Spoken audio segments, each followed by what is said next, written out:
మంచి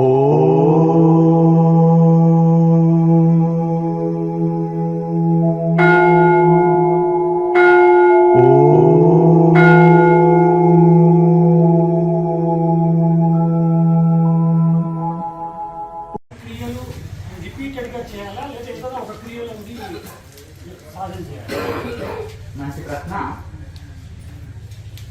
రోజంతా సాధన చేసినప్పుడు ఇన్ని 6 ముద్రలు వేయాలన్నా అనేది. అయితే ఇప్పుడు ఏ ముద్రలో ఎక్కువ శాంతి ఆనందం కలుగుతుందో ఆ ముద్ర ఎక్కువ చేయాలి.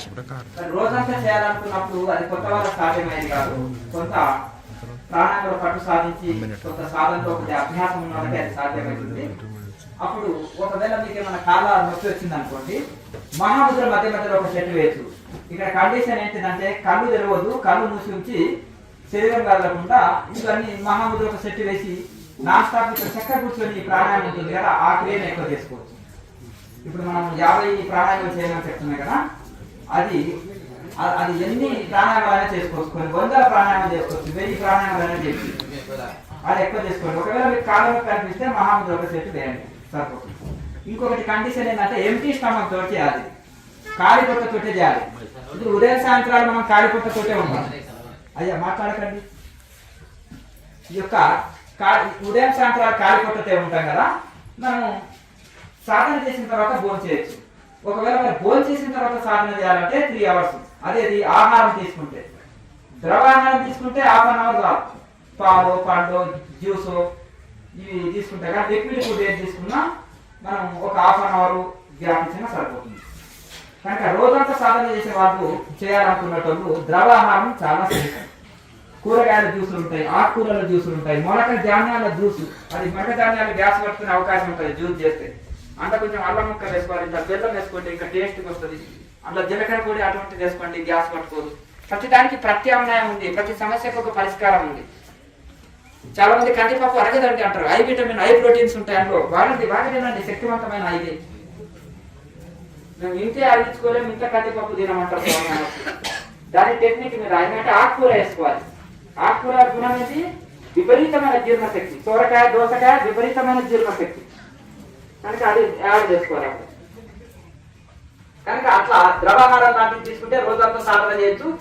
ఈ చక్కగా కూర్చొని ఈ ప్రాణాయామ టెక్నిక్ ఉంటుంది కదా, అది రోజంతా చేసుకోవచ్చు. కాళ్ళను కనిపిస్తే కళ్ళు తెరవకుండా ఒకసారి మహాముద్ర ఒక చెట్టు వేస్తే సరిపోతుంది.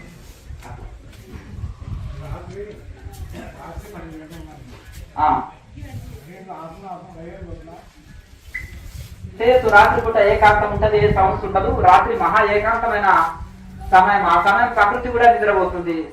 సిటీలలో కూడా ఏ సౌండ్స్ ఉండవు. మీరు తెరవారుతున్న 3 గంటలకు లేచి సాధన చేశారనుకో ఏ సౌండ్స్ ఉండవు. మన ఇంట్లో వాళ్ళు కూడా పడుకొని ఉంటారు. వాళ్ళు లేచి ఉంటారు అనుకో, టీవీ పెట్టుకోవడము, చిన్నపిల్లలు ఉంటే ఆడడము, పాడడము, శబ్దాలు వస్తాయి. 3 గంటలకు లేచి కూర్చోండి హాయిగా. మీకు అంత నిద్ర సరిపోకపోతే మధ్యాహ్నం భోజనం చేసిన తర్వాత 1 గంట సేపు పడుకోండి, నష్టం లేదు. 1 గంట మధ్యాహ్నం రెస్ట్ ఇవ్వచ్చు. ఎందుకంటే తెరవారుతున్నా ముందే లేచినప్పుడు నిద్ర సరిపోకపోతే. కనుక ప్రకృతి అంటే రాత్రి ధ్యానం చాలా బాగా కుదురుతుంది. మరి రాత్రి రోజు ధ్యానం చేయాలనుకున్న వాళ్ళు ఏం చేయాలంటే, ఆ రోజు రాత్రిని చాలా మంది ఏమనుకుంటారంటే మాకు త్వరగా లేవబుద్ధి అయితే లేదండి అంటారు. రాత్రి భోజనం చేయదు. మధ్యాహ్నం మంచిగా తినండి, పుష్టిగా తినండి. రాత్రి అసలు భోజనం ఇవ్వకండి. తీసుకుంటే తన కూరగాయల జ్యూసో, ఫ్రూట్ జ్యూసో, లేకపోతే పళ్ళో తినండి.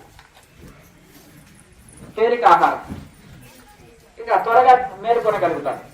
బద్ధకం అయితే ఒక ముద్ద తగ్గియాలి, నీరసం వస్తే ఒక ముద్ద పెంచాలి. ఇది ఆహారం పద్ధతి. మన ఆహారం ఎంత తీసుకోవాలనేది మన బాడీ మనకు చెప్తుంది, ఇతరులు కాదు చెప్పేది. అట్లా కనుక ఆ విధంగా చూస్తూ పోతుండాలి ఎవరికి వాళ్ళు. కనుక ఇది చక్కటి కూరగాయలు అన్ని మిక్సింగ్ వెజిటేబుల్ కూర చేసుకోండి. మిక్సింగ్ పప్పులు ఉంటాయి, దాల్స్ ఉంటాయి, వాటిని కలిపి చేసుకోండి. ఆకుకూరలో ఒక 10 రకాల పప్పులు వేయండి. 10 రకాల ఆకుకూరలు 4 రకాల పప్పులు వేయండి, కొంచెం కొంచెం. అందులో ప్రతి కూరల్లో జీలకర్ర బాగా వేయండి, వాము బాగా వేయండి, అల్లం బాగా వేయండి. గుమ్మగుమ్మలుంటుంది కూర. జీర్ణశక్తి, గ్యాస్ ట్రబుల్, జీర్ణశక్తి బాగా పనిచేస్తుంది. గ్యాస్ ట్రబుల్, మలబద్ధకం ఉండదు, కాళ్ళ నొప్పులు ఉండవు, నడుము నొప్పి ఉండదు, శరీరంలో ఏ పెయిన్స్, బాడీ పెయిన్స్ ఉండవు, ఈ యొక్క జాయింట్ పెయిన్స్ ఉండవు, త్వరగా జీర్ణం అవుతుంది. అట్లా ఇంకేమైనా డౌట్స్ ఉంటే అడగండి.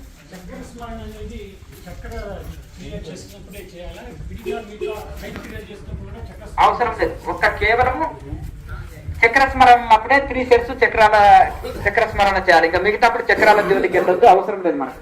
జస్ట్ థర్డ్ ఐలో కాన్సన్ట్రేషన్ పెట్టుకొని ఆజ్ఞా చక్రంలో దృష్టి పెట్టుకొని ఇంకా నాన్ స్టాప్ గా ప్రాణాయామ ముద్రలు ఇది చేసుకుంటారు. మిగతాప్పుడు చక్రాలని స్మరించనక్కర్లేదు. చక్ర స్మరణలో వచ్చి మధ్యలో విశ్వాస తీసుకోవచ్చా? మధ్యలో తీసుకోవచ్చు. ప్రాణాయామలోనే సాగుతుండాలి అంతే. ఇంకా అంటే ఒక్కొక్క చక్రాన్ని స్మరిస్తాము, ప్రాణాయామ స్మరణ రెండు ఒకే కాలంలో జరుగుతాయి, ఒకే సమయంలో జరుగుతాయి. ఆ చేయక అభ్యాసం అవుతుంది. ఒకే విధంగా యోగ సాధన చేసే ఇద్దరు క్రియా యోగుల్లో ఒకరికి దివ్యమైన అనుభవాలు కలుగుతాయి, ఇంకొక విషయంలో అది జరగకపోవచ్చు. అలా జరగకపోవడానికి కారణం వాళ్ళ పూర్వజన్మ స్ఫూర్తిమా లేక వేరే సాధనలో లోపం అంటారు. అన్నిటికంటే మించింది శ్రద్ధ, తపన, పట్టుదల. ఒకే బెంచ్ లో ఉన్నాడు, ఒక ఐఏఎస్ అవుతాడు, ఒక కండక్టర్ అవుతాడు, ఒక కలెక్టర్ అవుతాడు, ఒకరు ఉద్యోగమే రాకుండా ఖాళీగా ఉంటాడు. అర్థమైంది కదా? ఒకే మాస్టర్ చెప్తారు, ఒకే క్లాస్మేట్స్, ఒకే కాలేజీ, ఒకే స్కూల్. దాని ఏంటంటే వాళ్ళ శ్రద్ధ, వాళ్ళ తపన. చదువుకున్న వాడికి ఏది ఉంటుంది? క్రికెట్ గుర్తుండదు, సినిమాలు గుర్తుండదు, ఆటలు గుర్తుండదు, పాటలు, పుస్తకాల పురుగు ఆడతారు. 24 hours పుస్తకాలు పట్టుకుంటారు, అందులోనే వాడికి ఆటలు పాటలు. కానీ అలా కష్టపడ్డవాడికి చివరి లైఫ్ బాగుంటుంది. చదువుకునేటప్పుడు ఎంజాయ్ చేసిన వాడు జీవితాంతం ఏడుస్తుంటాడు. కష్టపడి ఆటలు పాటలు త్యాగం చేసిన వాడు చివరి దశలో హ్యాపీ లైఫ్ గడుపుతుంటాడు. అంతేగా? కనుక స్టార్టింగ్ లో సుఖపడ్డాడు చివరికి ఏడుస్తాడు, చివరికి స్టార్టింగ్ లో కష్టపడ్డవాడు చివరికి హ్యాపీగా ఉంటాడు. కనుక అలాగే ఇంకొకటి అదృష్టం అనేది తర్వాత విషయం, పూర్వజన్మ సుకృతం అనేది తర్వాత విషయం. కనుక శ్రద్ధ ఉండాలి, పట్టుదల ఉండాలి, తపన ఉండాలి.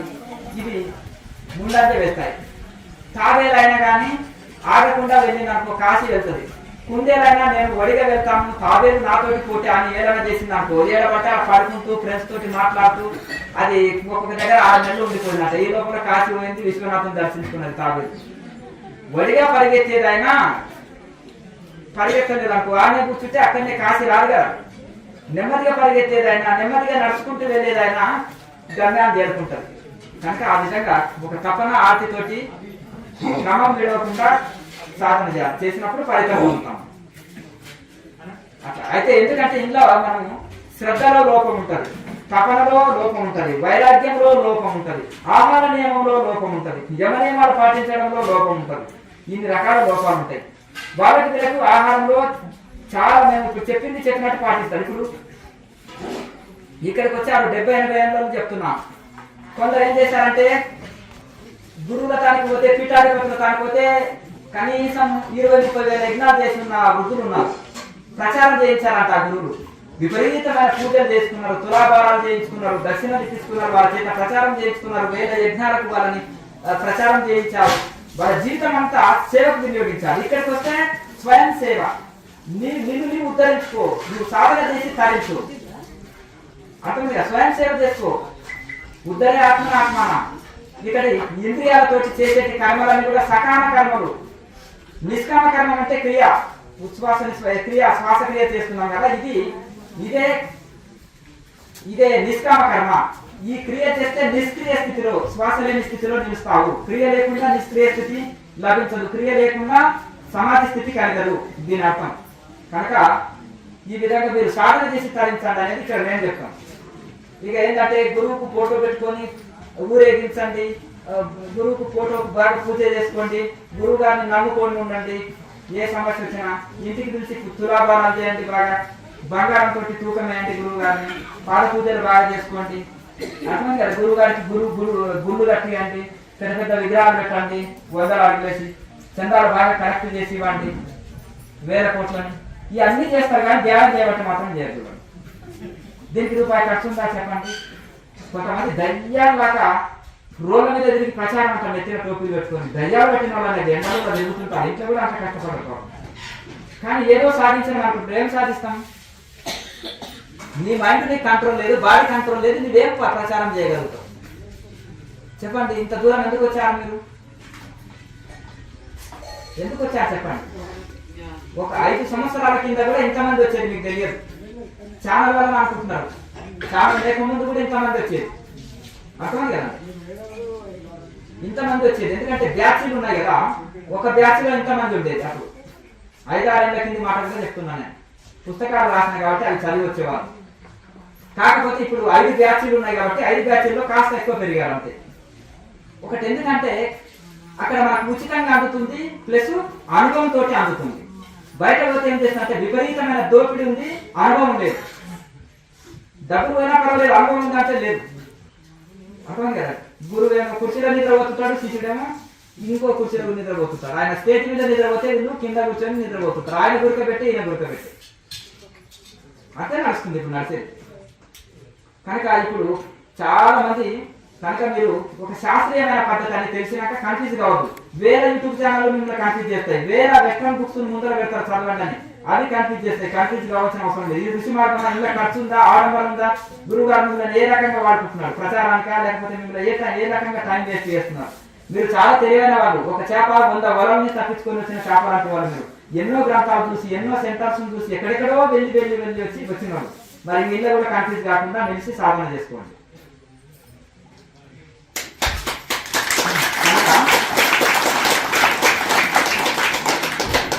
కొన్ని సంస్థల్లో వెళితే ఆరోగ్య శరీరాలు అనారోగ్య పాలవుతున్నాయి. క్రియాయోగంలో అనారోగ్యం వస్తే ఆరోగ్యవంతులు అవుతున్నారు.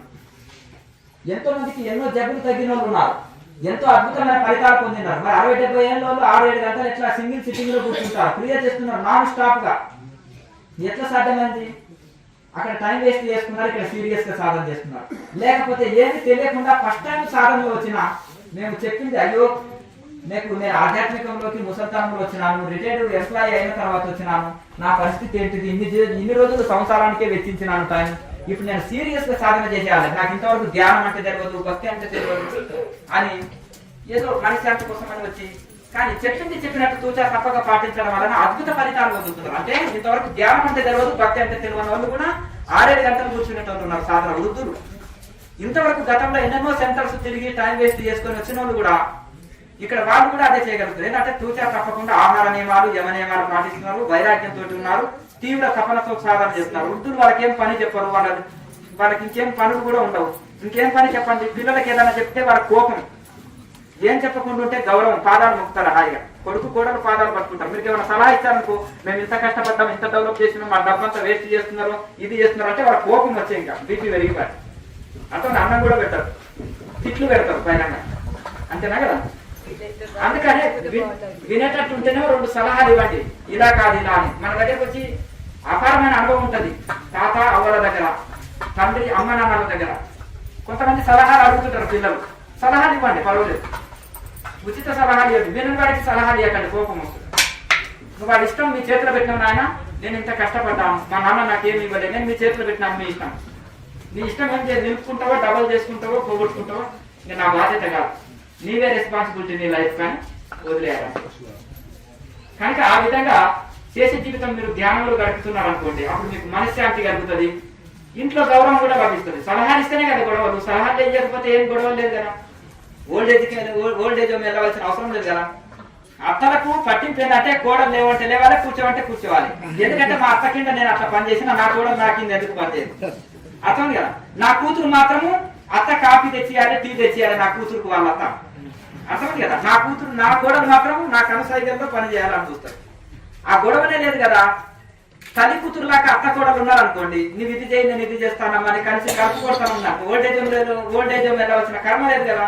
వీళ్ళు హాయిగా సాధన ఇంట్లో చేసుకుంటుంటారు అనుకోండి, గౌరవిస్తారు కదా వాళ్ళు, అంతేనే కదా. కానీ హాయి సమస్యనే ఉండదు. అందుకని ఎప్పుడైతే సాధన చేశారో అవగాహన పెరుగుతుంది, ఇతరుల కోణంలో కూడా ఆలోచించే గుణం పెరుగుతుంది. ఎప్పుడైతే ఇతరుల కోణం నుంచి కూడా ఆలోచించడం ప్రారంభిస్తావో అప్పుడు సమస్యలే ఉండవు. మన కోణం నుంచి ఆలోచించే వారికి ఇన్ని సమస్యలు వస్తున్నాయి. ఇక్కడ ఒకరి కోణంలో అంటే మేము మాట్లాడేది వేరు, మేము ఋషి పరంపర ఉంటేనే ఆ ప్రకారమే వెళ్ళాలని తప్పనిసరి అంటాము. ఎందుకంటే ఇది తప్పదు, ఎందుకంటే ఆధ్యాత్మికం మిస్లీడ్ కాకూడదు. ఇంకేదైనా పర్వాలేదు, కానీ ఆధ్యాత్మికం తప్పుదారిలో పోవద్దు. ఇలా రకరకాలు, ఎందుకంటే వారికి టైం వేస్ట్, ఎనర్జీ వేస్ట్, డబ్బు వేస్ట్, సమయం వేస్ట్, ఇంకా ఆరోగ్యాలు కూడా పాడైంది తప్పు చేస్తే. అంటే డాక్టర్ అంటే తెలియని వాడు, 2వ తరగతి పేరైన వాడు ఆపరేషన్లు చేస్తే ఎట్లా ఉంటుంది? అర్థమైంది కదా.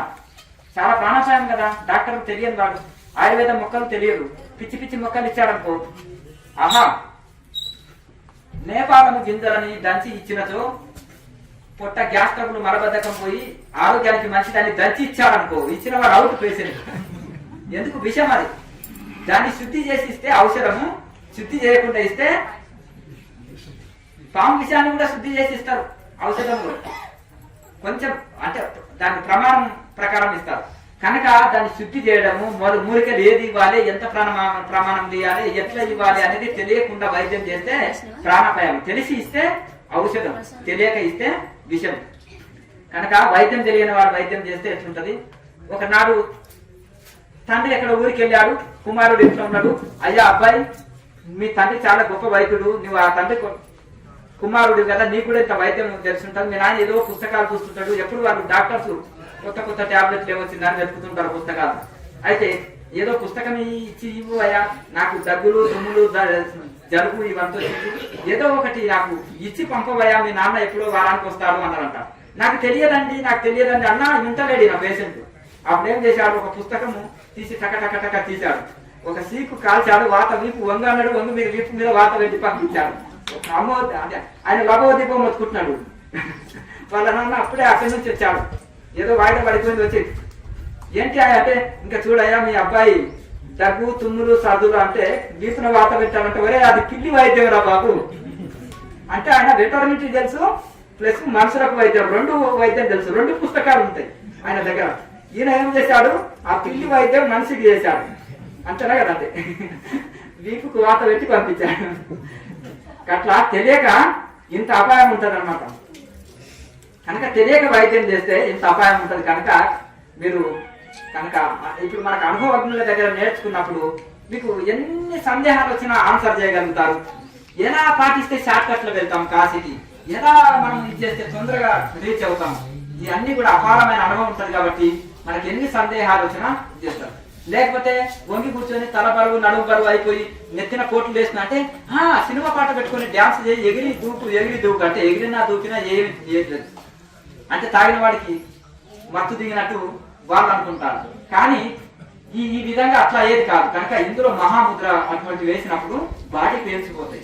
ఉట్టిగా కూర్చున్నప్పుడు ఏమంటారంటే బాడీ పెయిన్స్ వస్తాయి. వాళ్ళు ఏమంటారంటే 9 నెలల గర్భిణికి కనే ముందు నొప్పులు వచ్చినట్టు కుండల్ని యాక్టివేట్ అయ్యేటప్పుడు బాడీ అంతా నొప్పులు వస్తాయి, ఓడ్చుకోవాలంట. ఇంత ఏ నొప్పులు రాబోయే క్రియాయోగం 6-7 గంటలు కూర్చున్నా ఎందుకు? నర్వస్ సిస్టమ్ శుద్ధి అవుతుంది, ఈ యొక్క నరాలు ఈ యొక్క నాడీ మండలం శుద్ధి అవుతుంది ప్రాణాయామ ద్వారా. అలాగే ఈ మహాముద్ర ఇటువంటిది శరీరాన్ని రిలాక్స్ ఫ్రీ చేసేస్తుంది. బాడీ పెయిన్స్ ఉన్నా కానీ బాడీ పెయిన్స్ పారిపోతాయి. ఇందులో బాడీ పెయిన్స్ అనే మాటనే లేదు క్రియాయోగం. ఊరికే కూర్చొని నిద్రపోతున్నప్పుడు విపరీత బాడీ పెయిన్స్ వస్తాయి. రకరకాల జబ్బులు కూడా వస్తాయి, నడుము నొప్పి, కాళ్ళ నొప్పి, కీళ్ళ నొప్పి, అవన్నీ వస్తాయి. ఎవరికైతే యోగం చేస్తున్నారో మొదటి లాభం ఆరోగ్యం, రెండో లాభం మనశ్శాంతి, మూడో లాభం మోక్షం. మోక్ష సాధన చేస్తే అన్ని సెట్ అయిపోతాయి. అందుకనే క్రియాయోగం అనేది సైంటిఫిక్ ఫ్లైట్ వే, తొందరగా గమ్యాన్ని చేరుతుంది. నెక్స్ట్ స్వీట్స్, దేవుడికి స్వీట్స్ అంటారు కదా, స్వీట్స్ మంచిది కాదు కదా, ఎందుకు పెడతారు? ఇక్కడ చూడండి, మనం స్వచ్ఛందంగా తయారు చేసుకుంటాం కదా, స్వచ్ఛందంగా చేసిన అందులో నెయ్యి, జీడిపప్పు, అలాగే రకరకాల పాలు, రకరకాల తోటి చేసింది. అది ఆరోగ్యానికి మంచిది. అది షుగర్ పేషెంట్లకు మాత్రం విషము, షుగర్ లేని వాళ్ళకు మంచిది. అది కూడా లిమిట్, ఏదైనా ఒక దానికి లిమిట్ ఉంటుంది. ప్రసాదం ఇంత తింటారా? ప్రసాదం అని ఇంతే ఇస్తారు కదా, ఇంతే ఇస్తారా? తిరుపతి లడ్డు తెచ్చారు, తుంచి అందరికి ఇస్తున్నాడు, ఇంతమందికి 2 లడ్లే ఇస్తారు. అర్థమైంది కదా? ప్రసాదం అని అంటే కళ్ళ కట్టుకొని తింటాం. అలాగే ఔషధాన్ని టాబ్లెట్ ఎంత తింటాం? ఇంతే కదా. ఒకవేళ ఇంకా స్వీట్ ఏదైనా చేసిందనుకో, వాళ్ళు ఎంత పెడతారో ఇంతే పెడతారు. ఇంకా కాస్త పెట్టాము వాళ్ళకు, ఇంకా కాస్త తిని జీర్ణించుకునే శక్తి ఉన్న వాళ్ళకు ఇంకా కాస్త వడ్డిస్తారు. అన్నం కూర అంటే కావాల్సినంత వడ్డిస్తారు. అంతే కదా. ఏదో ఒక పండుగ లాగా వాతావరణం లాగానే వాళ్ళు ఇది చేస్తారు. అది బయట తీసుకొచ్చిన స్వీట్స్ అనుకో నిల్వ ఉంటాయి చాలా రోజులు, ఇంకా ఆరోగ్యాన్ని పాడు చేసేది. మన ఇంట్లో చేసుకునే పిండి వంటలు ఏవైనా మనం ఆరోగ్యం ఉండాలని రుచిగా శుచిగా చేసుకుంటాం. బయట దానికి గ్యారెంటీ లేదు. నిల్వ ఉండడానికి కొన్ని కెమికల్స్ కూడా వేస్తారు అందులో, నిల్వ ఉండడానికి. అర్థమైంది కదా. మీరు బ్రెడ్ తింటున్నారు, 15 రోజులు నిల్వ ఉంటుందా? బ్రెడ్ ఉండదు, అందులో కెమికల్ వేస్తారు. ఒక ఫారినర్ వచ్చారు, మీరు బ్రెడ్ నాకు ఇష్టం కదా తీసుకుంటే, ప్రెసింగ్ బ్రెడ్ అంటాడు. ఏంటంటే ఇప్పుడు చూడండి ఇట్లా చూపిస్తున్నాడు, దాని మీద పేరు ఉంటుంది, ప్రెస్సింగ్ రేటు, ఇందులో కెమికల్ కలుస్తుందని దాని మీద రాసే ఉంటుంది. మరి ఏం తింటారంటే మేము జర్మనీ బ్రెడ్ తింటామంట. అదేంటంటే 24 అవర్సే కుళ్ళిపోకుండా ఉంటుంది, 24 అవర్స్ దగ్గర పాడేయాలి, కుళ్ళిపోతుంది అంటారు. అట్లా అట్లా కెమికల్ లేకుండా సహజ స్థితిలో చేస్తారు కాబట్టి అదే బ్రెడ్ తింటాం, మేము వేరే తినమంటారు. అది ఇక్కడ దొరకదు, పల్లెటూళ్ళలో అంటారు. అట్లా అట్లా శ్వాస అనేది దీర్ఘంగాను గాఢంగాను చేయాలి కదా, అది చేసి దీర్ఘంగా చేస్తున్నప్పుడు గాఢంగా చేయడం కూడా, గాఢంగా చేస్తున్నప్పుడు దీర్ఘంగా. గాఢంగా అంటే శక్తిని వినియోగించనక్కర్లేదు, గుర్తుపెట్టుకోండి. సహజ స్థితినే చేస్తాము, దీర్ఘంగా చేయాలంటే. గాఢంగా అవసరం లేదు, దీర్ఘంగా చేస్తే సరిపోతుంది. అంతర్ముఖ ప్రాణాయామం అంటే ఇదే అంతర్ముఖం అంటే ఇది. బహిర్ముఖ ప్రాణాయామం అంటే ఉచ్ఛ్వాస నిశ్వాసలు. మీరు శ్వాస తీసుకొని వదులుతున్నారా? నాతో మాట్లాడుతున్నప్పుడు కూడా మీ శ్వాస క్రియ నడుస్తుందా? దాన్ని బహిర్ముఖ ప్రాణాయామం అంటారు లాయర్ మాసే. అంతర్ముఖ ప్రాణాయామం అంటే మనం ప్రయత్నం చేత సుష్మనాడితోటి తయారు చేస్తున్నాం కదా, దీన్ని అంతర్ముఖ ప్రాణాయామం అంటారు. అంటే ఉచ్ఛ్వాస నిశ్వాసాలు సగటు మనిషి, ప్రతి ఒక్క మనిషి, ప్రతి ఒక్క జీవరాశి ఉచ్ఛ్వాస నిశ్వాసాలు నడుపుతుంది కదా, దాని ప్రమేయం లేకుండానే జరుగుతుంది సహజంగా. దాన్ని బహిర్ముఖ ప్రాణాయామం అంటారు. మనం రేచక పూరక కుంభక సహితంగా ఈ యొక్క ప్రయత్నం చేత చేసేది దీన్ని అంతర్ముఖ ప్రాణాయామం అంటారు. నెక్స్ట్ దగ్గు ఎక్కువ వస్తుంది మధ్యాహ్నం. మీరు సొంటి తేనె ఉంటది కదా, దాన్ని కలుపుకొని తీసుకోండి. చలికాలము ఏదన్నా చింతపండు లాంటిది ఎక్కువ వాడదు, చింతపండు అటువంటిది తినవద్దు, దగ్గు దమ్ము. ఆ సొంటి పొడి తేనెలో నాకు వేయండి, దగ్గు దమ్ము పోతుంది. 2 ఏళ్ల నుంచి ఏం మొదలు లేకుండే, ఈ మధ్యన సరే సర్దికో దగ్గుకో లేకపోతే సీజన్ వైజ్ కో, ఇప్పుడు చలికాలం కదా, చలికాలమో లేకపోతే కొత్త నీళ్లు తాగినప్పుడు, బయటకు వెళ్ళినప్పుడు, లేకపోతే చింతపండు చారు ఏదైనా తిన్నప్పుడు రావచ్చు. సొంటి పొడి తేనెలో తీసుకోండి, తగ్గిపోతుంది. నెక్స్ట్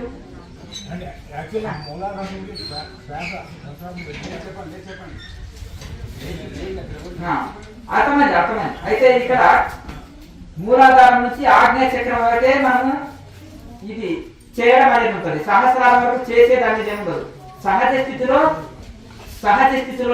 ఈ యొక్క ప్రాణంలో పట్టు సాధించినప్పుడు సహజ స్థితిలో అక్కడ స్థిరమవుతుంది.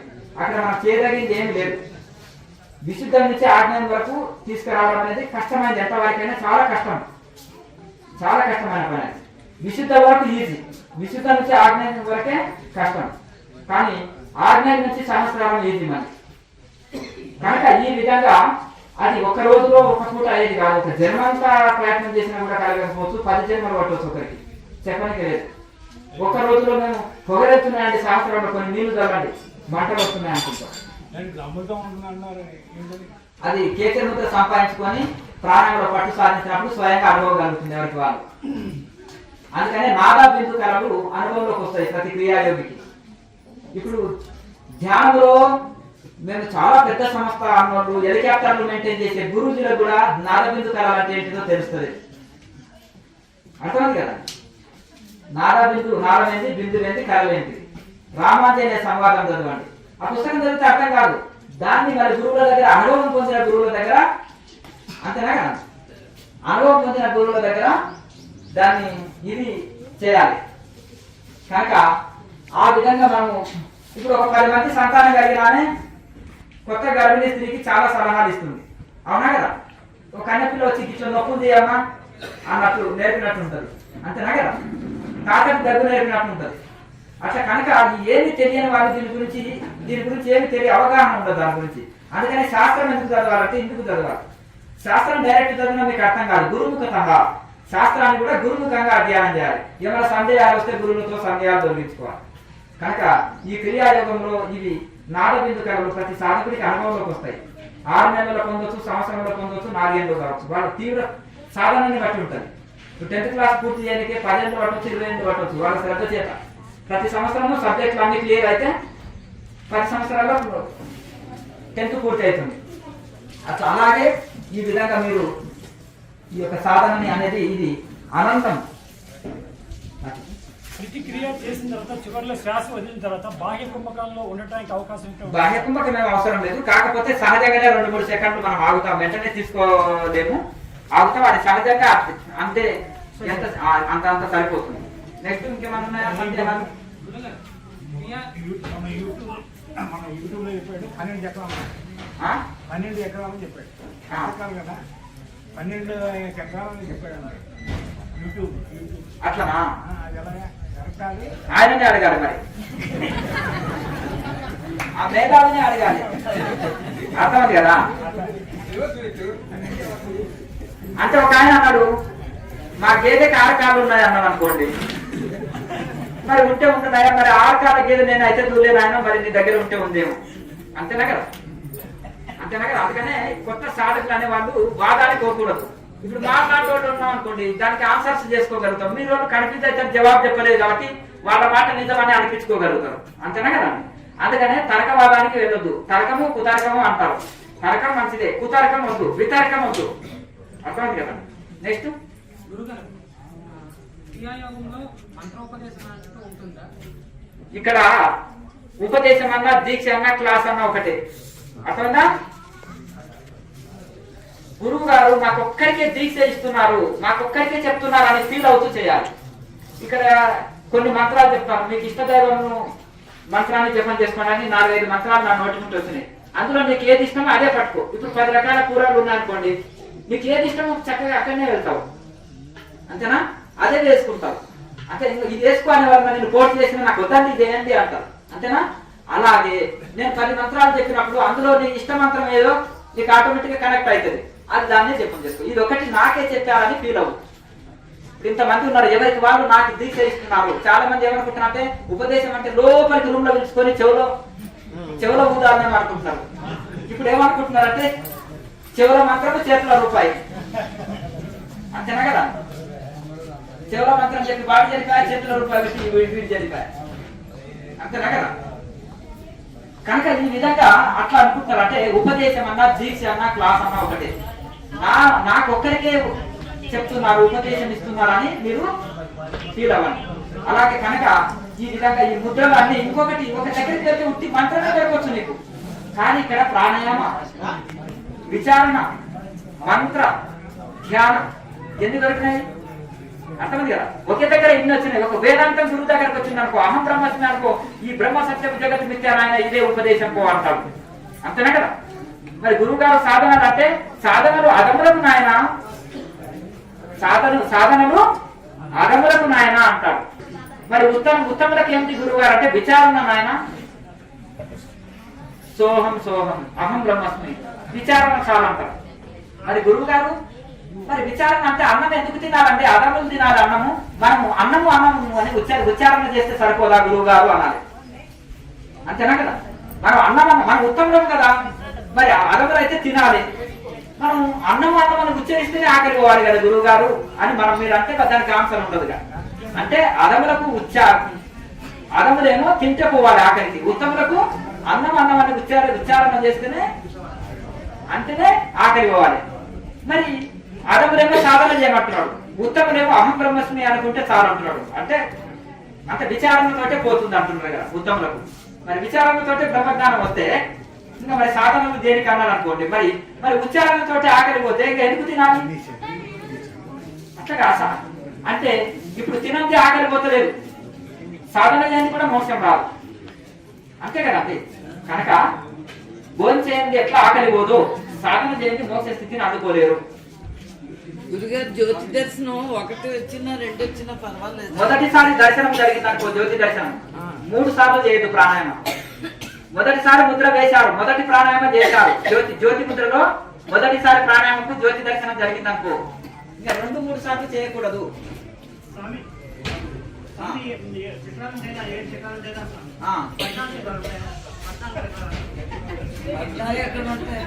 అది ఇక చూడండి, మీకు ఎవరు చెప్పారో వాళ్ళని పోయి అడగండి. అర్థమైంది కదా? మా గురువుల దగ్గర ఇదే తెలుసుకున్నాం, మేము సాధన చేస్తే మాకు ఇదే ఎక్స్పీరియన్స్ కలిగింది. అర్థమైంది కదా? ఒక ఆయన 24 అనొచ్చు, ఒక ఆయన 44 అనొచ్చు, ఒక ఆయన 158 కూడా అంటారు. అర్థమైంది కదా? ఇంకొకటి అనుకుందాము, ఒక చెట్టు ఉంది, చెట్టు ఒకటే చెట్టు అంటాం, దాన్ని విభజిస్తే మాను అంటాము, శాఖలు అంటాము, కొమ్మలు అంటాం, ఇంకా విభజిస్తే ఆకులు లెక్క పెడితే 1000 ఆకులు ఉంటాయి. అట్లా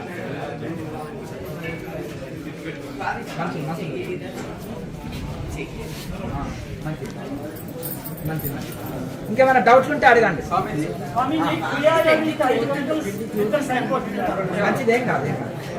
స్వామికి ఇప్పుడు 6 ముద్రలు వేస్తున్నాం కదా, అయితే కేసరి ముద్ర వచ్చిన తర్వాత 6 ముద్రలు వేయాలి. వేయాలి 6 ముద్రలు తప్పకుండా చేసి ధ్యానం చేయాలి. కేసరి ముద్ర వచ్చినా కూడా వచ్చినట్టు కూడా 6 ముద్రలు వేసి ధ్యానం చేయాలి.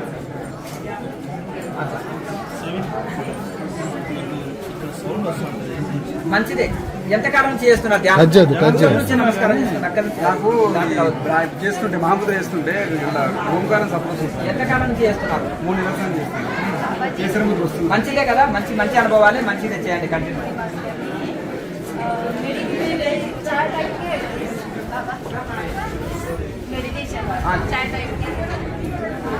नहीं मेडिटेशन ये देखिए मुद्रा प्राणायाम आसन बंधन अलग अलग होता है, ध्यान एक ही होता है. एक साथ శ్వాసని గమనించడము, ధ్యానం చేసినచో ఆ దివ్య నేత్రం తెలుసుకొనబడును, ధ్యానం చేసినతో గత జన్మను చూసుకొనబడును, ధ్యానం చేసినతో పక్కోడి భార్య గత జన్మలో నా భార్య అవ్వబడును. అర్థమైంది కదా అంటే ధ్యానం చేసినతో రోగాలన్నీ పోను, కానీ రోగాలన్నీ వచ్చి పడతాయి శరీరంలో. నేను గొప్ప ఋషులను ఒప్పుకుంటున్నా, గొప్ప ఋషులను ఒప్పుకుంటున్నానా? అర్థమైంది కదా. ఎందుకు? త్యాగం ఎవరిలో ఉందో, సేవాభావం ఎవరిలో ఉందో, సమానత్వం ఎవరిలో ఉందో, ప్రేమతత్వం ఎవరిలో ఉందో, దయాదాక్షిణ్యం ఎవరిలో ఉందో, దేవతలకు ఎవరు భేదమించరో, ఎవరు సమానత్వం పాటిస్తారో, ఎవరు సేవ చేస్తారో వాళ్ళని పాదాలు కడిగి నెత్తిన చదువుకుంటా ఎప్పుడే కానీ, గుర్తుపెట్టుకోండి.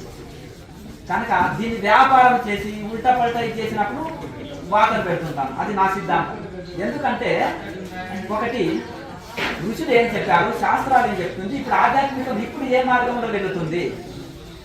అందుకన నాది గొప్ప అని సొంత తప్ప ఎవరైనా కొట్టుకోవచ్చు. అర్థమైంది కదా. అది కాదు. ఏ మతంలో అయినా సరే సత్యం ఉండాలి, శాంతం ఉండాలి, ప్రేమ ఉండాలి, అహింస ఉండాలి, సమానత్వం ఉండాలి. ప్రపంచానికి ఫ్రీ సర్వీస్ అందించి చూపించాలి ఋషుల వల్ల. అది ఊరికే సొంత తప్పు కొట్టుకుంటే నడవదు కదా. కనుక ఆ విధంగా బ్రహ్మ విద్యను అమ్మబడుతుంది. అర్థమైంది కదా. బ్రహ్మ విద్య అమ్మబడుతుందా? బ్రహ్మ విద్య అంటే ఏంటిది? ఆధ్యాత్మికం అమ్మబడుతుందా? అమ్మబడతలేదు.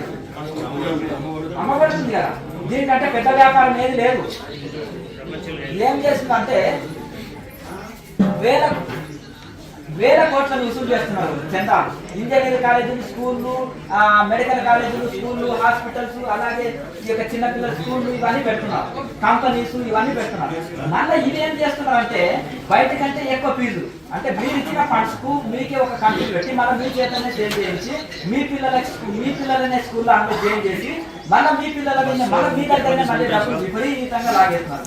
సరే మీరు ఫండ్స్ ఇచ్చినప్పుడు ఫ్రీ స్కూల్స్ పెట్టు, ఫ్రీ హాస్పిటల్స్ పెట్టు, ఫ్రీ ఇది పెట్టండి. కొంతవరకు సత్యసాయి బాబాని చాలా ఒప్పుకోవచ్చు. ఆయన ఫ్రీ సర్వీస్ ఎన్నో స్కూళ్ళు ఫ్రీ నడిపాడు, కొన్ని రాష్ట్రాలకు నీళ్లు ఇచ్చాడు, కొన్ని హాస్పిటల్స్ ఫ్రీ పెట్టాడు. ఫ్రీ సర్వీస్ ఎట్లా చేయాలో చేసి పెట్టాడు. వీటిలో అంతా దొంగ రాకారా చెప్పండి. రామకృష్ణ పరమహంస వివేకానంద స్వామి గురుభక్తి చేత రామకృష్ణ మిషన్ స్థాపించారు. ఇప్పుడు ఏదైనా ఆపదలు కష్టాలున్నా ఆ మిషన్ ముందు ఉంటుంది సేవ చేయడం. ఎందుకు? వివేకానంద స్వామి ఆశయాన్ని ఇప్పుడు కొంతనైనా నెరవేరుస్తున్నారు. అంత కాకుండా కొంతనైనా నెరవేరుస్తున్నారు. ఎందుకంటే ఆశయం, ఆ ఫౌండర్ వేసిన ఆశయం అంతే కదా. సేవలో బాగుంటారు. ఎందుకు? బ్రహ్మచారుల చేత నడపబడుతుంది, సన్యాసుల చేత నడపబడుతుంది. కనుక అట్లా ఉండాలి. కనుక ఎవరైతే త్యాగ జీవులతో నడపబడుతుందో సమాజ సేవ కోసము, దైవ సేవ కోసము భయమో భక్తి ఉండాలంటారు. ఈ రెండు లేకపోతే లాభం లేదు. కనుక ఏదైతే మనము ఒక నిస్వార్థ పరుల చేత నడపబడుతుందో అది చక్కగానే నడపబడుతుంది. అర్థమైంది కదండి. చింత చచ్చినా పురుగు చచ్చిపోతుందా? చింత చెట్టు చనిపోతుంది అని దాని పుల్లదనం చనిపోతుందా? ఆకు చూడండి, ఎండిపోయిన చింత ఆకును చూసినా పుల్ల ఉంటుంది. ఎండిపోయిన చింత మాను యొక్క చిన్న బెరడుని నోట్లో పెట్టుకోండి పురుగు, అంటే చింత తెచ్చినా పురుగు చావదు. అర్థం కదా. ఎప్పుడైతే గుర్తు పెట్టుకోండి, ఫ్యామిలీ లైఫ్ లో ఉన్నప్పుడు ఆ స్వార్థం అనేది చనిపోదు. కానీ ఉత్తమ గృహస్థులు ఏం చేయాలంటే గురువులుగా చెలామనేది, సేవకులుగా చెలామని, మంచి సంస్థలకు సహాయంగా అండదండగా ఉండాలి. మనమే గురువులు అయితే మనలో స్వార్థం పోదు. అర్థమైంది కదా అంటే బాగా డబ్బులు వచ్చినాయి అనుకో బుద్ధి మారిపోతుంది. అదే సన్యాసి అనుకో మొత్తం వదిలేసి వచ్చాడనుకో ఇది పోదు. వాళ్ళ ఆళ్ళ కూడా దొంగ సన్యాసులు ఉన్నారు. ఎందుకంటే కోటీశ్వర్ల చేత బానిసలు అయిన వాళ్ళు ఉన్నారు కాదా, వాళ్ళతోటే కదా వ్యవహారం చెడిపోయింది అక్కడ. హిమాలయాలనేమో గొప్ప గొప్ప ఋషులు ఉన్నారు. నేను ఎందుకు వాళ్ళని అంత పొగుడుతుంటాను. అక్కడ సత్యం ఉంది, సమానత్వం ఉంటుంది, తపస్సు ఉంది. అటువంటి వాళ్ళ దగ్గర ఒక సేవకుడిగా ఉండొచ్చు. వివేకానంద స్వామి అన్నాడు అక్కడ గురువు బ్రహ్మ సమాజం, కానీ అక్కడ గురువు పదవి నాకు వద్దు, ఇక్కడ శిష్యుడిగా ఉంటే చాలు రామకృష్ణ పరమహంస దగ్గర అని ఇక్కడ వచ్చి శిష్యుడిగా చేరారు. కనుక ఎందుకంటే ఇక్కడ ప్రాక్టికల్ ఉంది, అనుభవం ఉంది. అక్కడ అనుభవం లేదు, ప్రచారం ఉంది అక్కడ. కనుక అందుకనే అజ్ఞానుల కింద అజ్ఞానుల దగ్గర గురువుగా ఉంటే కొద్దీ జ్ఞానుల దగ్గర శిష్యుడిగా ఉండడం బెటర్ అంటారు. అయ్యా చెప్పండి. మోసం పొందుట కోసం వచ్చింది. సుఖభోగాలు అంటే జంతువులు కూడా ఎంజాయ్ చేస్తారు కదా, మంచిది తింటున్నాయి, ఎంజాయ్ చేస్తున్నాయి. ఆ హ్యాపీ లైఫ్, స్వేచ్ఛ అంటే ఫ్రీడమ్. అంటే జంతువుల కంటే ఫ్రీడమ్ ఉందా మీకు? జంతువులు అంత ఫ్రీడమ్ లేదు. జంతువులు ఏదైనా తింటాయి, ఎక్కడైనా పడుకుంటాయి, ఎలాగైనా ఉంటాయి. ఇంకా అటాచ్మెంట్ డిటాచ్మెంట్ మీకన్నా మోహం ఉంది, అది కానీ పడేస్తాయి అంతే. ఇక అర్థం కదా. ఇక భార్య భర్త అనే సెంటిమెంట్ లేదు, పిల్లలు అనే సెంటిమెంట్ లేదు, పెంచాలని సెంటిమెంట్ లేదు, ఇవన్నీ ఏం లేదు. అటాచ్మెంట్ డిటాచ్మెంట్ ఏం లేదు. అర్థం కదా. మరి అన్నీ ఉన్నాయి కదా. మరి మానవులు కూడా నేను ఫ్రీడమ్ ఫ్రీడమ్ అంటున్నాం. జంతువులు అంత ఫ్రీడమ్ ఉందా నీకు? లేదు కదా. పెళ్లి చేసుకున్నప్పుడు ఉంటుందా? 100% ఫ్రీడమ్ ఉంటుందా నీకు? పిల్లలు ఉంటుంది. ఎందుకన్నావు ఆ పక్క వాళ్ళు చూడు, వాళ్ళ నాన్న ఏమి ఇప్పిస్తున్నాడు, మీరు నీ పిల్లవాడే క్లాస్ పెడతారు మీరు. అంతేనా కదా? అంతేనా?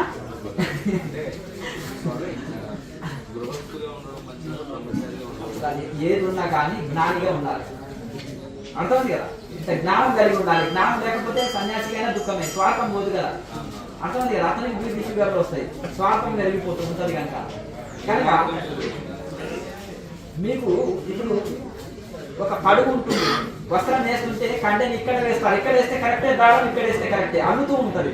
అర్థమైంది కదా. కనుక ఏది అయినప్పటికీ కూడా ఒక జీవితం అవగాహనతో జీవించాలి. మనిషికి ఇంత జ్ఞానం ఉండాలి. నేను శరీరం కాదు, ఆత్మనే. ఒట్టి చేతిలో వచ్చినా ఒట్టి చేతిలో వెళ్ళాలి. ఎప్పుడో ఒకసారి అన్నీ నేను వదలాలి అనేది అది గుర్తు పెట్టుకొని నువ్వు సంసారిగా ఉన్నా సన్యాసిగా ఉన్నా చక్కగా నువ్వు నీ జీవనం చక్కగా సాగుతున్నావు. అర్థమైంది కదా.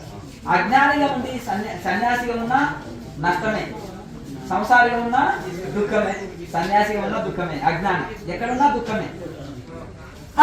అతను తిరిగినా చేస్తాడు, తిరగకున్నా చేస్తాడు. అర్థమైంది కదా. నాకు ఒకే దగ్గర ఉన్న అరిషడ్ వర్గాలు జయించాలి, కామక్రోధ లోభ మోహాలు జయించాలి, ఆధీనంలోకి రావాలి. అలాగే మనసు ఆధీనంలోకి రావాలి. ఇంత జ్ఞానం కలిగి ఉండాలి. కనుక ఇంత శాస్త్రాన్ని థియరీ ప్రాక్టికల్ రెండు ఉండాలి. ఇంత శాస్త్రాన్ని అధ్యయనం చేయాలి, లేదంటే ప్రవచనాలు వినాలి, మళ్ళీ సాధన చేయాలి.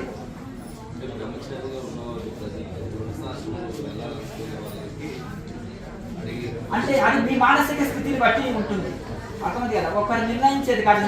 నువ్వు ఇలా ఉండాలని మనం చెప్పనీకి లేదు. నీలో అంత తీవ్ర వైరాగ్యం ఉందా? ఇప్పుడు శంకరాచార్య వివేకానంద స్వామి వెళ్ళి మీరు గృహస్థల ఆశ్రమం స్వీకరించాలంటే స్వీకరిస్తారా?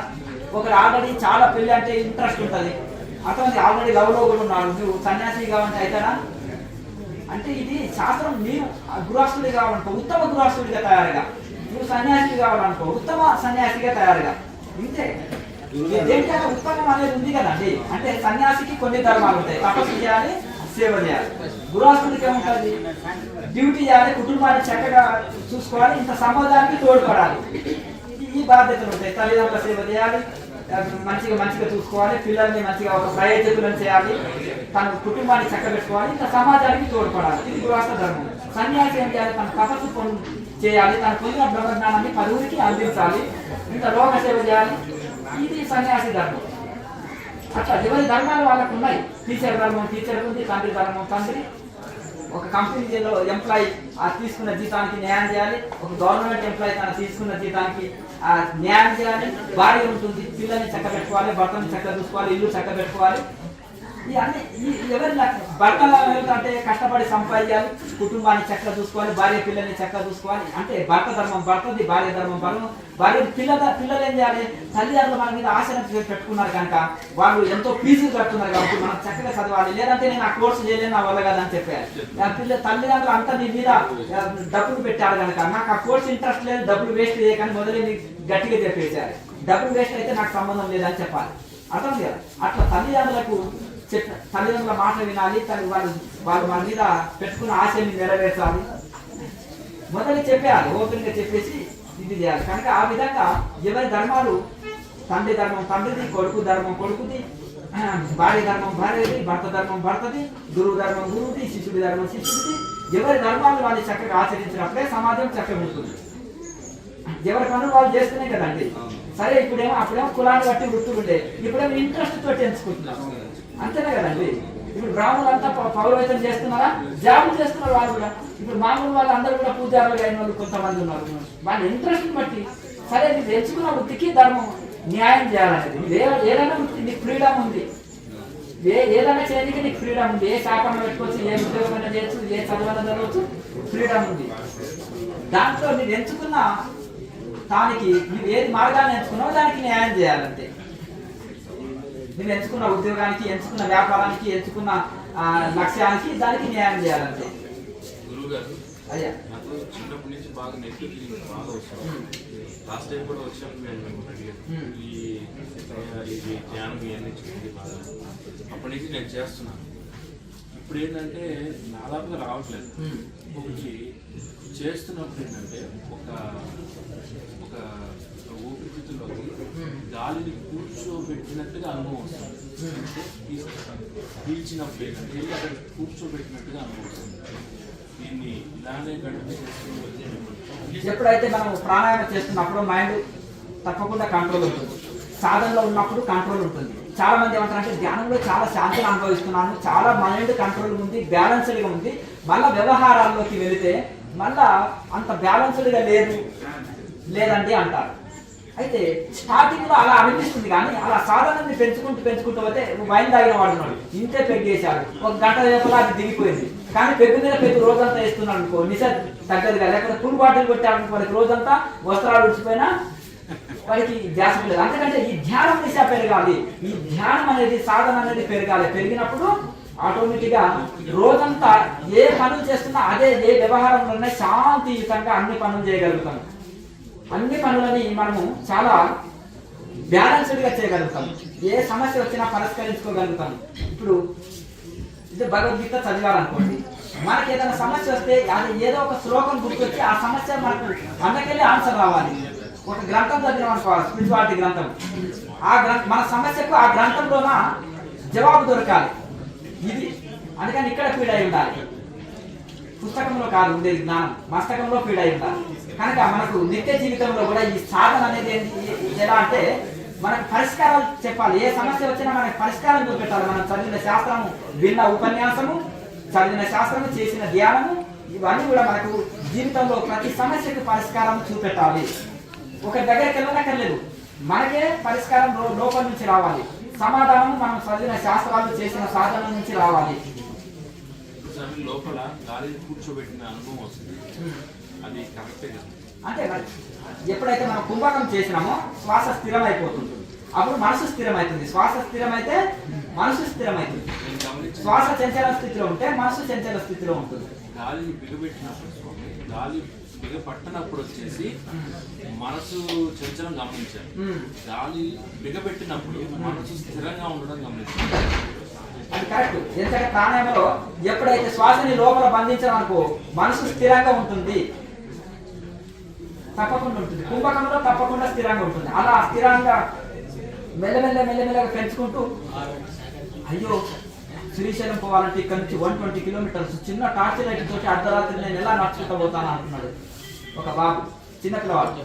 అయితే ఈ టార్చ్ లైట్ ప్రతి 3 అడుగులకు ఒకసారి లైట్ వెళ్తుంది, మళ్ళీ 3 అడుగులు నడిచే వరకు మళ్ళీ 3 అడుగులు ముందుకు వేస్తుంది, మళ్ళీ 3 అడుగులు నడిస్తే వస్తుంది కదా. కనుక ఈ యొక్క మీరు ప్రాణాయామం చేస్తుంటే కొద్ది స్థిరం అవుతుంది మనసు. అలా ఇలా కంటిన్యూ చేస్తే శాశ్వత స్థిరం అవుతుంది. అది ఇక్కడ శాశ్వతంగా స్థిరత్వం వస్తుంది. ఇక్కడ కొనసాగిద్దాం. ఇప్పుడు ఎందుకంటే ఒక గంట సేపు స్థిరమవుతుంది, ఇంకా అలా చేస్తుంటే శాశ్వతంగా స్థిరమై ఉంటుంది. అయితే మాకు కొన్ని రూల్స్ రెగ్యులేషన్ ఉంటాయి. ఆ రూల్స్ ప్రకారం నేను వెళ్తాం.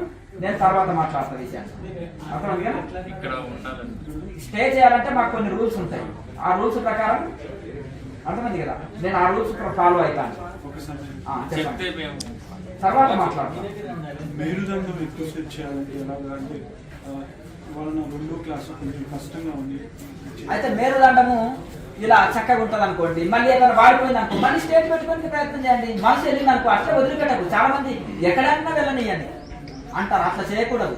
ఆ మనసు ఎట్టేటి వెళ్ళినా మళ్ళీ కూటస్థంలో పెట్టు, మీ ఆత్మ చైతన్యం మీద దృష్టి పెట్టు, మీ ఆజ్ఞ చక్రంలో స్థిరం చెయ్యి అని భగవద్గీత సలహా ఇస్తుంది.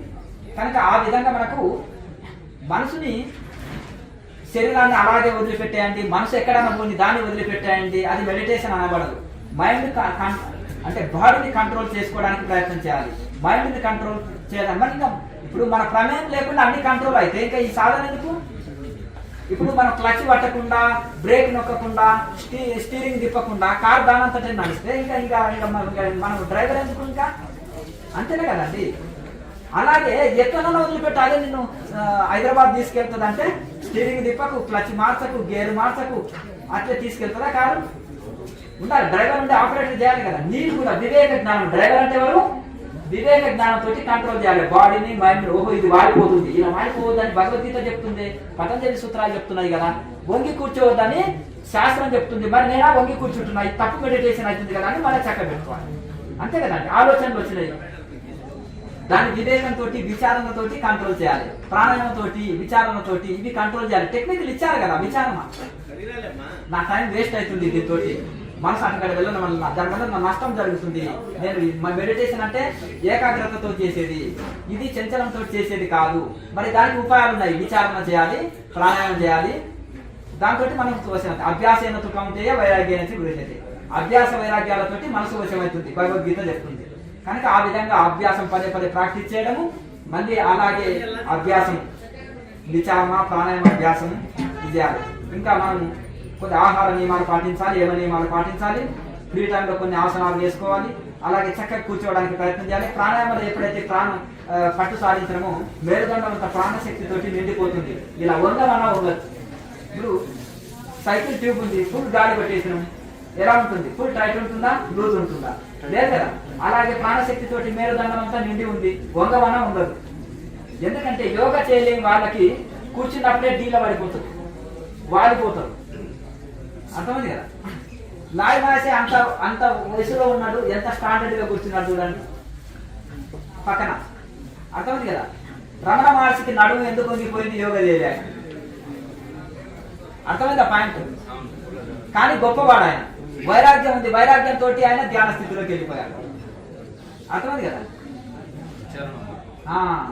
విచారణ మార్గంతో, కానీ చిన్నప్పుడు స్టార్ట్ చేశాడు. అప్పుడు హెల్తీ ఉన్నది కాబట్టి బాడీ అలాగే వెళ్ళిపోయాడు. అర్థమైంది కదా. కానీ అట్లాగే అదే యోగమయ శరీరం అయితే ఆ పరిస్థితి రాదు. అర్థమైంది కదా. కనుక ఆ విధంగా మెయిన్ ఏంటంటే ఈ యొక్క యోగాభ్యాసం చేత మరి వివేకానంద స్వామి శరీరం ఎంత పర్ఫెక్ట్ ఉంటుంది. కొంచెం లావు ఉంటాడు కానీ అయినప్పటికీ కూడా ఎంత స్టాండర్డ్. ఎందుకంటే అష్టాంగ యోగాన్ని పర్ఫెక్ట్ సాధించాడు ఆయన. అర్థమైంది కదా. అందుకని వివేకానంద కేంద్రాల్లో అష్టాంగ యోగంలో శిక్షణ ఇస్తారు, అవునా? అందుకని వివేకానంద స్వామిని అనుసరించేటోళ్ళు ఏం పెట్టుకున్నారు? వివేకానంద కేంద్రాలు అని పెట్టుకున్నారు. ఆయన గురువు పేరు ఆయన పెట్టుకున్నారు, అంతే కదా. ఆయన శిష్యులు ఆయన పేరు పెట్టుకున్నారు. ఆయన రామకృష్ణ మిషన్ అని స్థాపించారు. ఎందుకు? ఆయన గురువు పేరు ఆయన పెట్టుకున్నారు. అట్లా అలాగే ఎవరి విడిగొట్టి వాళ్ళది. అలాగే ఆ విధంగా మనము ఆ విధంగా ఎందుకంటే యోగమయ శరీరంలో ఎట్లుంటుందంటే వంగమన్న వంగరు శరీరం, డీల పడిపోదు. శరీరము బాడీ మైండ్ కంట్రోల్లో ఉంటుంది. అలా అభ్యాసం చేయగా ప్రాణశక్తి, ప్రాణాయామాన్ని పెంచుకోవాలి బాగా. ప్రాణశక్తి అంతా మేలుదండం నిండి ఉంటుంది. వంగి వంగమన్నా ఉండదు, చక్కగా స్ట్రైట్ అవుతుంది. ట్యూబ్లో గాలి పడితే టైట్ అయిపోతుంది అంతే. జ్ఞాని గురించి చెప్పారు. బ్రహ్మజ్ఞానానికి ఆత్మజ్ఞానానికి మూడింటి మధ్య భేదం ఏంటి? అసలు మనిషి ఎక్కడికి చేరుకోవాలి? ఒకటి చెప్తున్నా, ఇక్కడ బ్రహ్మ అన్న ఆత్మ అన్న ఒకటే, ఆత్మ జ్ఞానం అన్నా బ్రహ్మ జ్ఞానం అన్నా రెండు ఒకటే. ఒకటి ప్రపంచ జ్ఞానము, ఒకటి పారమార్థిక జ్ఞానము. ఒకటి ఆత్మ జ్ఞానము, ఒకటి అంటే ఇక్కడ జీవాత్మకేమో కొన్ని పరిధులు ఉన్నాయి, పరమాత్మనేమో అన్లిమిటెడ్. కానీ దాని జ్ఞానంలో అంటే అపరిమిత జ్ఞానము, ఇక అలాగే అనంత శక్తి కలిగిన వాడు. ఇప్పుడు ఒక బల్బులోకి కరెంటు, పవర్ ప్లాంట్లోని కరెంటు, అది కరెంట్ ఏది కరెంటే, కానీ ఇందులో చిన్న తక్కువ వోల్టేజ్, అది ఎక్కువ వోల్టేజ్, ఇంతే తేడా. సముద్రంలో నీళ్ళు ఉన్నాయి, చెంబులో నీళ్ళు ఉన్నాయి. చెంబులో నీళ్ళు దీనికి పరిధి ఉంటుంది కొంచెం, ఒక దీనికి ఆకారంలో కానీ దీనికి ఒక లిమిట్ ఉంటుంది, అది అన్లిమిట్ ఉంటుంది. అలాగే ఇంతే అన్నమాట తేడా. కాకపోతే ఒకటే అంశ, పరమాత్మ జీవాత్మ పరమాత్మ ఒకటే. కాకపోతే ఈ జీవాత్మలో దీనికి వ్యష్టి, అది సమిష్టి, అంతే తేడా. అయితే ఆత్మజ్ఞానం అన్నా బ్రహ్మజ్ఞానం అన్నా ఒకటి. కానీ ఈ ఆత్మజ్ఞానం అంటే నేను ఆత్మస్వరూపమే అనుకోవడం, మళ్ళీ ఈ ఆత్మనే పరబ్రహ్మం అనుకోవడము, ఇది బ్రహ్మజ్ఞానం అంటారు. అప్పుడు ఈ ఆత్మనే పరబ్రహ్మ స్వరూపము. ఈ ఆత్మ అన్ని జీవుల్లో ఉండే ఆత్మ ఒకే ఆత్మ, ఒకే పరమాత్మ స్వరూపము. నాలో ఉండే ఆత్మ పరబ్రహ్మమే, ప్రతి జీవిలో ఉండే ఆత్మ కూడా పరబ్రహ్మ స్వరూపమే. ఈ అన్ని ఆత్మలు ఒకటే స్వరూపము అనుకోవడం, ఇదే బ్రహ్మజ్ఞానం. నాలో ఉండే నేను శరీరాన్ని కాదు, ఇందులో ఉండే నేను ఆత్మస్వరూపాన్ని అని తెలుసుకుంటే దీని ఆత్మజ్ఞానం. ఇంతే తేడా, కొంచెం తేడా ఏమి ఉండదు పెద్దగా అందులో. స్వామి, చిన్న ప్రశ్న. ప్రాణాయామం చేసేటప్పుడు రోజు పొద్దున్న చేయాలంటే ముక్కు బ్లాక్ ఉంటుంది, అంటే ఒక రోజు చలికాలం కదా అలా కాదు, మామూలుగా ప్రతిరోజు చేస్తుంటే కూడా అలా ఉంటుంది. కొంతమందికి సైనస్ ప్రాబ్లమ్ అది ఇప్పుడు కొంతమందికి ఎందుకంటే ఈ డస్ట్ అది తీసుకొని కొన్ని కారణాల వలన సైనస్ ప్రాబ్లం ఉంది, 2-3 రంధ్రాల్లో సాఫ్ట్ అవ్వదు. దానికి ఏం చేయాలంటే ఏమైనా జలుబు లాంటిది ఉంటే కషాయాలు తాగాలి. ఇది అల్లము తులసి, అలాగే కొంచెము ఇవన్నీ వేసుకొని కొంచెం ఏదైనా కషాయం లాంటిది కాసుకొని తాగినప్పుడు కొంచెం ఇవన్నీ సర్ది జలుబు వస్తుంది. ఇంకా సైనస్ ప్రాబ్లం లాంటిది ఉంటే కొంచెం భస్త్రిక ప్రాణాయామం చేయాలి. భస్త్రిక ప్రాణాయామం చేసినప్పుడు ముక్కులు క్లీన్ అయితే సాఫ్ అవుతాయి. ఒక 2-3 మినిట్స్ భస్త్రిక ప్రాణాయామం చేస్తే ముక్కులు క్లీన్ అవుతాయి. ఒకవేళ ఏదన్నా చీది వేయండి ముక్కుని బాగా పూర్తిగా, ఇది క్లీన్ అయిన తర్వాత అప్పుడు ఈ క్రియాయోగంలో చెప్పిన సహజ ప్రాణాయామం చేయండి. అప్పుడు సుఖమైన ప్రాణాయామం సాగుతుంది, అద్భుత ప్రాణాయామం సాగుతుంది.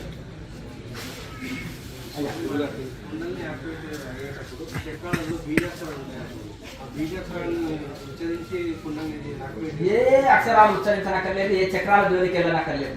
ఒకటి పట్టుకుంటే అన్ని వశమవుతాయి. అదే ప్రాణాయామం అని చెప్పిన గుర్తుపెట్టుకుంటాం. చాలా మంది చెవులో మంత్రం చెప్పేసి ఇంకా కుండల్ని యాక్టివేట్ అవుతుంది అంటున్నాడు. ఇన్నిసార్లు జపం చేయి, ఆడ అన్నిసార్లు ఎక్కడేమి జపం చేయవలసిన అవసరం లేదు. అర్థమైందిగా? ఒకవేళ ఈ ప్రాణాయామంలో నీకు ఒకవేళ జపం చేసుకోవాలని అనిపిస్తే ఈ కూటస్థం మీద దృష్టి పెట్టుకొని మామూలుగా దైవానికి సిలిండర్ అయిపోయి ఉంటే నీకు ఇష్టమైన దైవాన్ని నామాన్ని జపం చేసుకోవచ్చు. కానీ మరి జపమే అవసరం లేదు కొంతమంది అంటారు, కానీ అది తప్పు. నీకు ఇంట్రెస్ట్ ఉంటే చేసుకో, ఇంట్రెస్ట్ లేకపోతే వదిలేసి. కానీ దైవ భావన తప్పకుండా ఉండాలి. ప్రాణాయామంలో జపం చేసుకోవచ్చు, జపం విడవచ్చు, అది నీ పర్సనల్. కానీ దైవ భావన, దైవానికి సిలిండర్ అయితే మాత్రం తప్పకుండా ఉండాలి. ఇదే భక్తి యోగం. అందరూ అద్భుత ఫలితం పొందుతారు. ప్రతి చక్రానికి మంత్రాలు ఇవి అది ఏ ఉచ్చరించవలసిన అవసరం లేదు. పరమేశ్వరుని పట్టుకుంటే సమస్త గ్రహాలు, సమస్త బీజాక్షరాలు, సమస్త శక్తులు ఆయన చేతుల్లోనే ఉంటాయి. అర్థమైంది కదా? నవగ్రహాలు ఆయన దాసులయ్యా, అవునా కదా? ఇప్పుడు సీఎం వశంలో ఉంటే అందరు కార్యకర్తలు, చిన్న లీడర్స్ అంతా నీ మాట వింటారా అన్నారా? మరి ఊరికే ఇంకా ఆయన కాలు మొక్కుతాయి, ఈయన కాలు మొక్కుతా అంటే ఏముంటుంది? ఆయన పెద్ద ఆయన పట్టుకోవాలి. మహాదేవుడు కనుక అర్థమైంది కదా? భగవంతుని పరమేశ్వరుని పట్టుకుంటే నీకు అన్ని ఇదైపోతాయి. మిగతా దేవతలు నేను దూషిస్తలేవు కదా, అందరికీ నమస్కారం అని మనసులో అనుకుంటున్నావు. అందుకని మనం క్రియాయోగం ఏం చేస్తున్నాము? సమస్త దేవి దేవతలకి, విశ్వవ్యాపకమైన చైతన్యానికి, అలాగే సమస్త గురు పరంపరలకి, అంటే విశ్వ గురు పరంపరకి, మన గురు పరంపరకి ప్రణమిలి చేస్తున్నాం కదా. ఋషులకు కూడా ప్రాణం. విశ్వ గురు పరంపర అంటే ఋషులకి, సమస్త ఋషులకి మనం ధన్యవాదాలు చెప్పుకుంటున్నాం కదా. సరే, వాళ్ళ శాస్త్రం చదవచ్చు, కొంత నాలెడ్జ్ పొందవచ్చు, వాళ్ళు కూడా థ్యాంక్స్ కదా. ఎందుకు చెప్పాలి? ఋషులందరికంటే ఎన్నో శాస్త్రాలు రాశారు ఋషులు కష్టపడి మన కోసం. వాళ్ళకి ధన్యవాదాలు చెప్పుకుంటున్నాం. మీ మార్గంలో వస్తున్న మీ బిడ్డలు మాకు యోగ విజ్ఞానం లేకుండా చేయండి, సాధనలో ముందుకెళ్ళేటట్టు చేయండి అని చెప్తున్నాం. ఎటువంటి ఎఫెక్ట్స్ రావు. అర్థమైంది కదా? అది ఎట్లా ఇష్టం వచ్చినట్టు సాధన చేస్తే యాక్సిడెంట్ ఎట్లయితే అంతేనే కదా.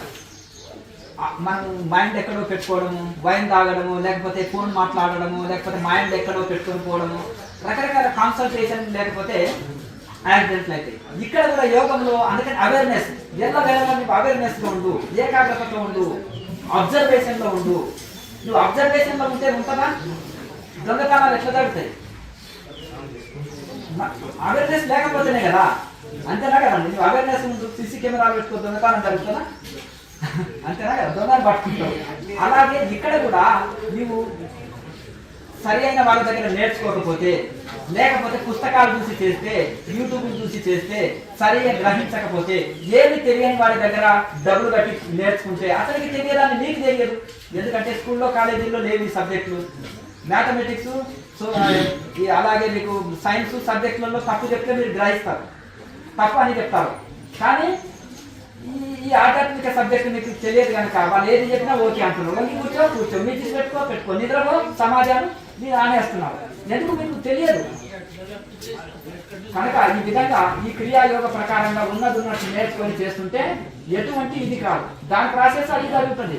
ఎంతవరకు వచ్చింది, ఏ చక్రంలోకి వచ్చింది, కుండల్ని యాక్టివేట్ అయిందా అవన్నీ మర్చిపోదు. అయ్యా ముందర పెట్టింది కడుపు నిండా దీన్ని తింటే ఆకలి పోతుందా, విటమిన్స్ అంతా బాగా అందుతుందా, శక్తి బాగా వస్తుందా అనొచ్చు. నీకు మల్టీ విటమిన్ అంటే అన్ని మిక్సింగ్ వెజిటేబుల్స్ తోటి మంచి శక్తివంతమైన ఆహారం ముందర పెట్టారు.